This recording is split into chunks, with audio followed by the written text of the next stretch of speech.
Hey there, I'm Further Reading. Today we're talking about the caverns.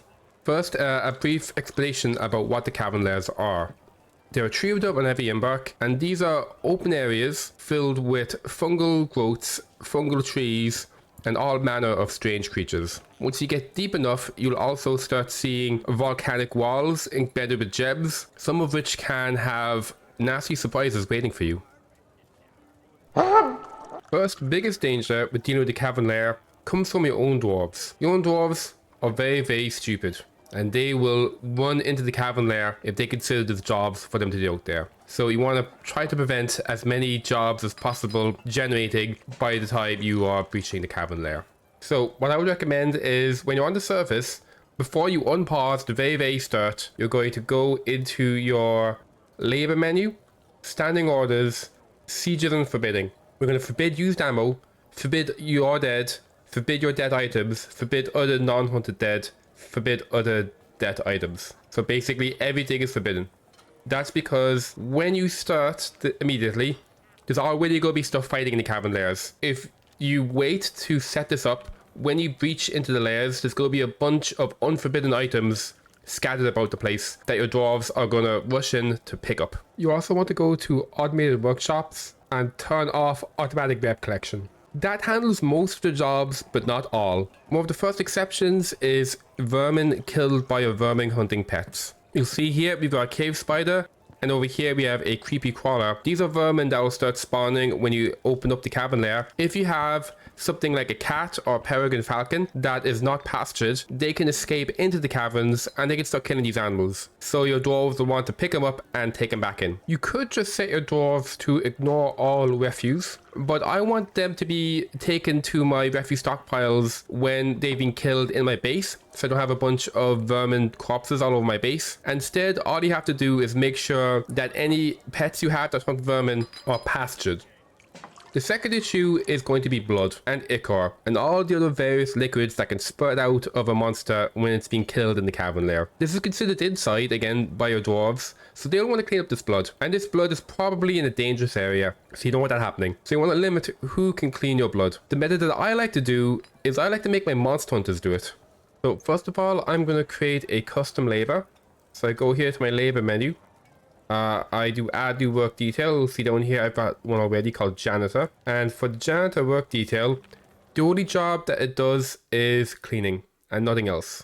Then I set it to only select to do this, and I'm going to assign this to my monster hunters. Monster hunters are people that will come and join your fort once you start opening the cavern layers. You can see here they're designated by this dragon symbol. Monster hunters and other long-term residents will not appear in the labor menu. However, if you go to their character panel directly and go to the labor tab, you can actually assign jobs down here. So I'm going to set this guy to only be a janitor, and he'll focus only on that job. And now he's going to be running around cleaning up messes. What's handy with monster slayers is monster slayers are wearing armor and they've got weapons, and their combat stats, you know, are fine. So it's actually okay for them to be out and about in the cavern layer for the most part. When there's Vigor beasts or when there's a big Cavern Dweller raid, you know, maybe you don't want them out there. But in terms of dealing with like crocodiles and giant toads and the general monsters that might be about there, the monster hunters can handle that fine.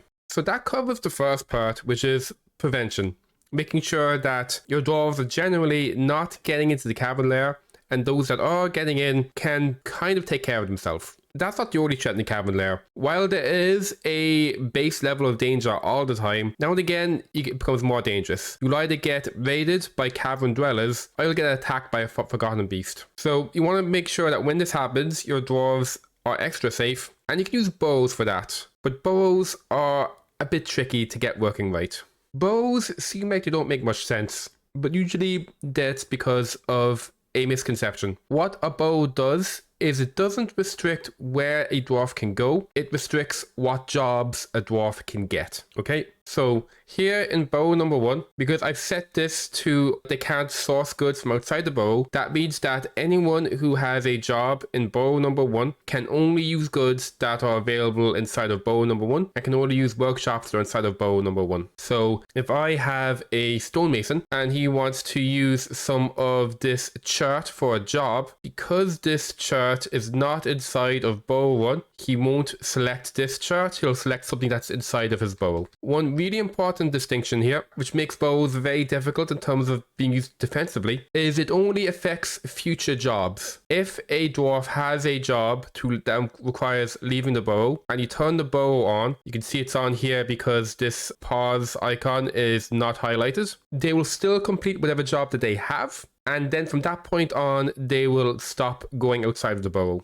Some jobs can be cancelled from here in the task menu, but not all jobs. You can see, for example, these smooth wall jobs can't be cancelled from here. I need to actually find the wall to try to smooth and erase the order from that to get them to stop. But what you can do to try to cancel as many jobs as possible is make sure that there's only one way your dwarves can get out of your base.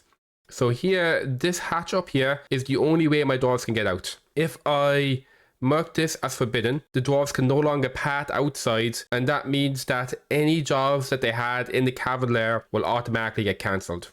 This I found is the most foolproof way to do it. You just lock it, then you unpause it for a couple of ticks, and then you should see a bunch of cancellation messages show up over here, and that will let you know that the job has been cancelled and everything should be fine. You might maybe just want to double check the task menu to make sure, just in case there might be someone who's outside at the time, but this will handle most of the jobs.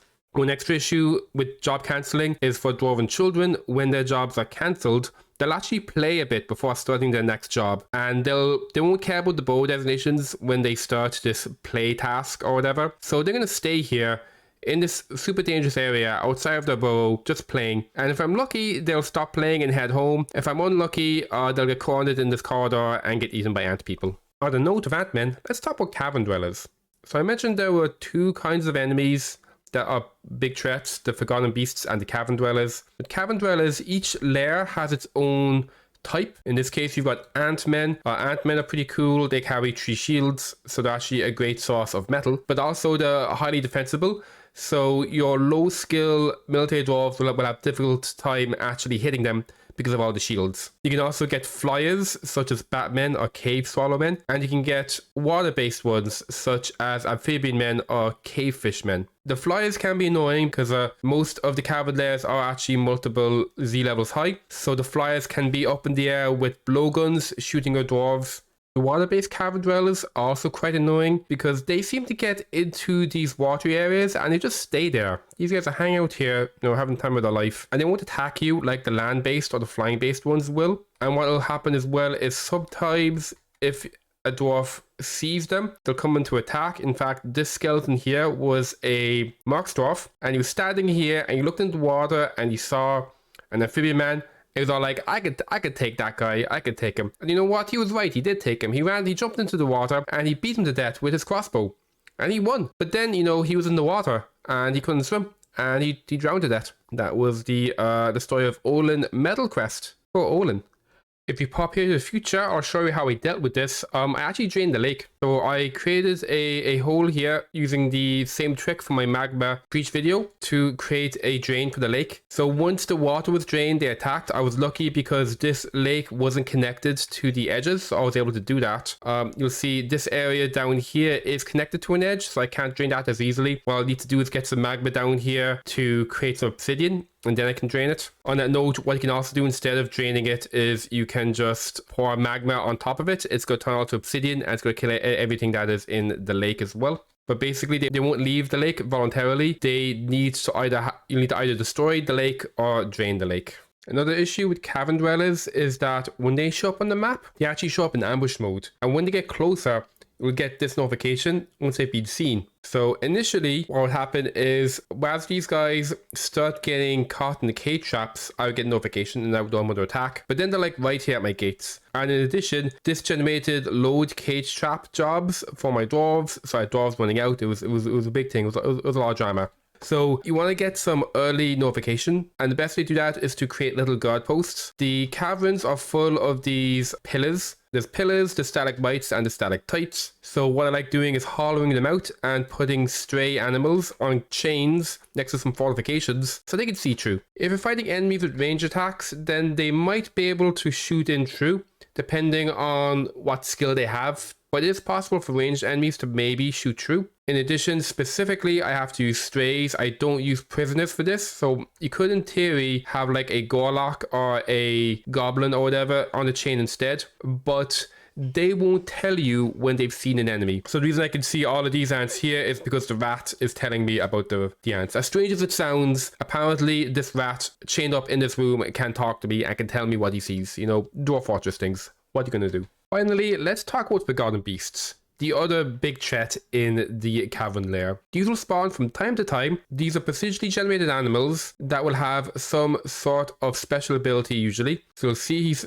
blasting out his poisonous gas there that is going to cause afflictions to enemies that are caught in it. There are various types of effects, some of them worse than others. Most dangerous would be the webs. What a web does is it basically incapacitates any dwarf caught in it, and the Forgotten Beast will slaughter them pretty much instantly. That's definitely a fortress killer, that one. The dust as well is worth calling out, because sometimes with the dust, it can cause some bad infections to your dwarves. The worst I've seen is their flesh will literally rot off. A good way to handle them generally is to just make sure that you don't fight them in melee. I've got some tips for using Marks dwarves in another video, but basically set up something like this, which is an area that the beast will get into and will be able to leave, and your dwarves can just fill them full of bolts. Note that right now Forgotten Beasts are bugged and they won't blow up hatches or doors.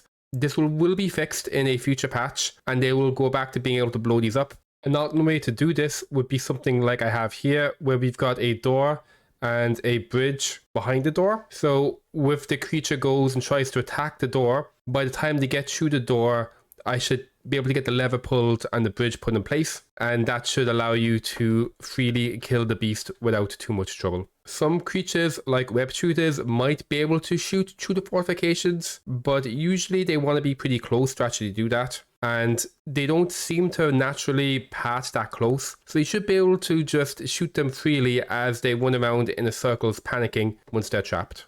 And that's it. That was a general guide to using the caverns safely. I hope you found this guide useful, and if you did, feel free to like and subscribe.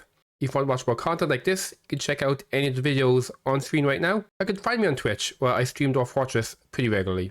Hopefully, I'll see you soon.